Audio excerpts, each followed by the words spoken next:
Assalamualaikum warahmatullahi wabarakatuh. Perkenalkan, kami dari kelompok 2 yang terdiri dari Erna, Muna, Gatot, Nurhayati, Lia, Irma, Dila, Nova, dan Ega.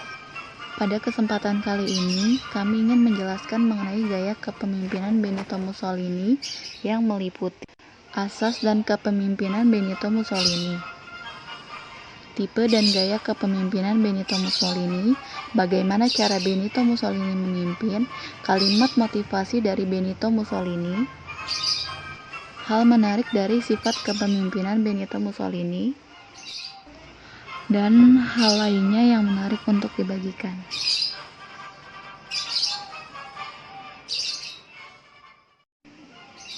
Asas kepemimpinan yang digunakan tokoh Benito Mussolini untuk memimpin rakyatnya berbunyi Ing Madia Mangun Karsa, yang artinya ikut bergiat serta menggugah semangat di tengah-tengah yang dipimpin. Walaupun Benito Mussolini terkenal sebagai pemimpin diktator, tetapi dia juga memberikan motivasi untuk para pasukannya dengan kata-kata lebih baik hidup sehari saja tapi sebagai singa daripada hidup 1000 hari sebagai kambing. Diskusi panjang dengan menantunya yang bernama Pangeran Galeazzo Giano, Mussolini mengatakan bahwa kehormatan memaksa dia untuk berbasis dengan Jerman.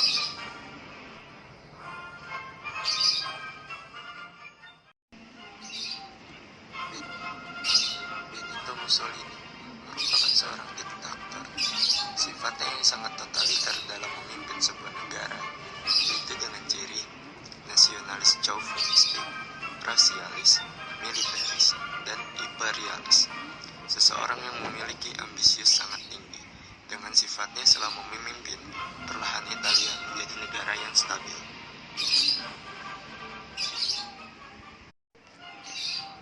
Pada masa Perang Dunia I dan II, sejumlah negara Eropa terkenal dengan gaya kepemimpinan diktator. Bila di Jerman ada Adolf Hitler, di Italia ada Benito Mussolini.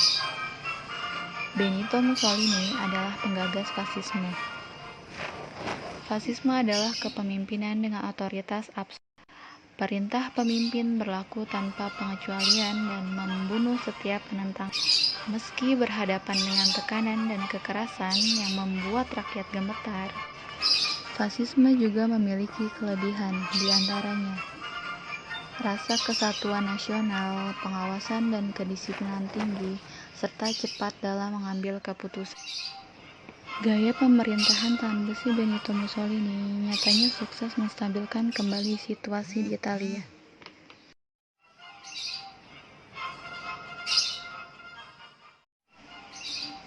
Di sini saya akan menjelaskan bagaimana cara Benito Mussolini untuk mempengaruhi para pengikutnya.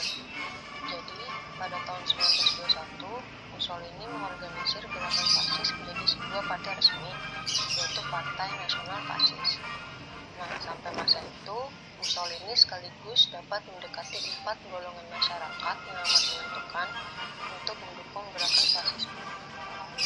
Ada golongan kaum industrialis dan tuan tanah yang berharap akan terbebas dari gangguan serikat-serikat buruh mereka.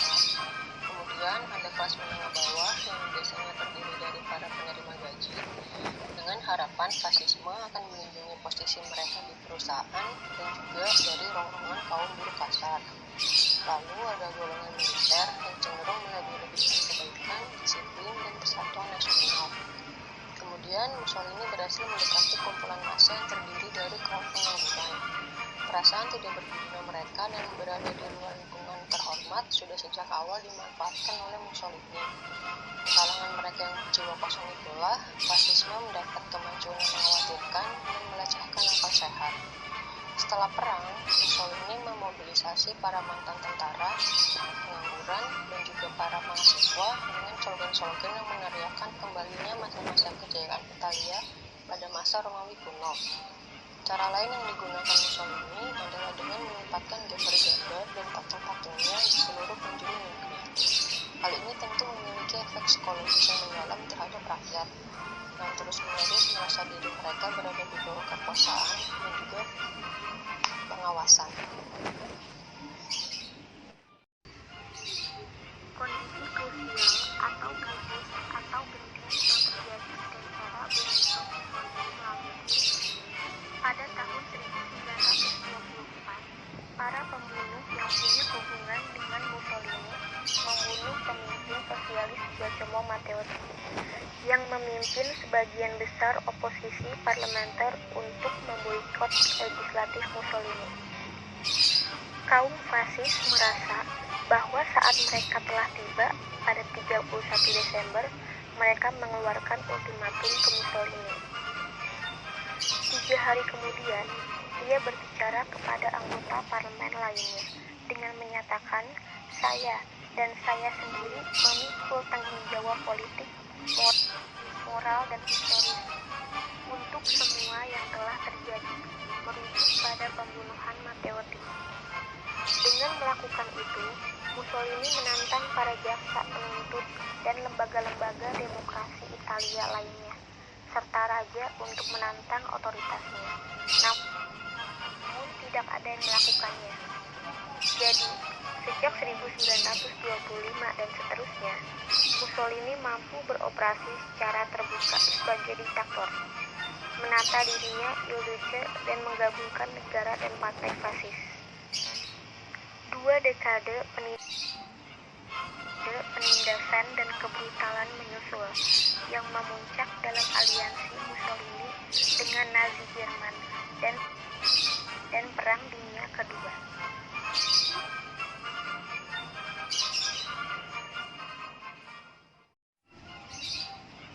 Nah, teman-teman, setelah mendengarkan tentang kepemimpinan Benito Mussolini, sifat kepemimpinannya, lalu mengetahui 3 kepemimpinan dan gaya kepemimpinan Benito Mussolini, lalu bagaimana sih cara Benito Mussolini mempengaruhi pengikutnya, dan bagaimana cara Mussolini melalui kondisi kritis atau genting yang pernah terjadi. Sekarang saya mau memberitahu tentang kalimat motivasi apa sih yang pernah Benito Mussolini sampaikan. Nah, Benito Mussolini sendiri pernah menyampaikan bahwa semua orang memiliki hak untuk membuat dirinya sendiri dan mencoba untuk menegakkan itu dengan semua yang ia mampu. Lalu, yang paling terkenal ialah Benito Mussolini pernah mengatakan bahwa lebih baik hidup sehari sebagai singa daripada 100 hari sebagai domba. Wah, kira-kira apa ya maksudnya?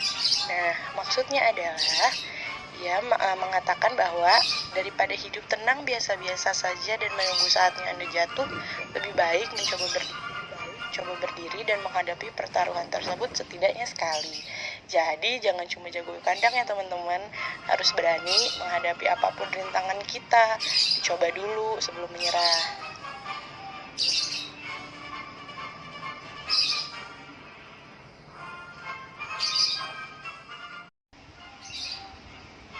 Oke, setelah mendengar beberapa hal terkait Mussolini yang telah disampaikan oleh beberapa teman-teman saya, di sini saya Ega Pratiwati akan menyampaikan hal-hal yang menarik serta penting untuk diketahui oleh kita semua.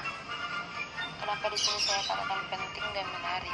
Karena beberapa hal yang akan saya sampaikan ini bisa menjadi motivasi untuk diri kita agar tetap maju dan jangan mudah menyerah. Intinya tetap semangat dalam mengejar cita-cita kita. Oke, langsung saja saya mulai menjelaskan.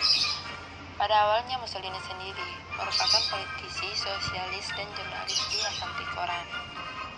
Kemudian pada tahun 1912, ia menjadi anggota Direktorat Nasional Partai Sosialis Italia atau PSI. Tepat 2 tahun setelah itu, pada tahun 1914, ia pun mendirikan jurnal baru yang diberi nama Dua Popolo, dan ia bertugas di Angkatan Darat Italia pada saat itu. Kemudian pada Oktober 1922, Mussolini menjadi Perdana Menteri Italia termuda hingga saat itu. Dalam 5 tahun, Mussolini mampu membentuk otoritas diktator dengan cara-cara yang legal dan luar biasa hebatnya. Mussolini sendiri bercita-cita untuk menciptakan negara totaliter. Oke, itu saja yang dapat saya sampaikan. Sekian dan terima kasih.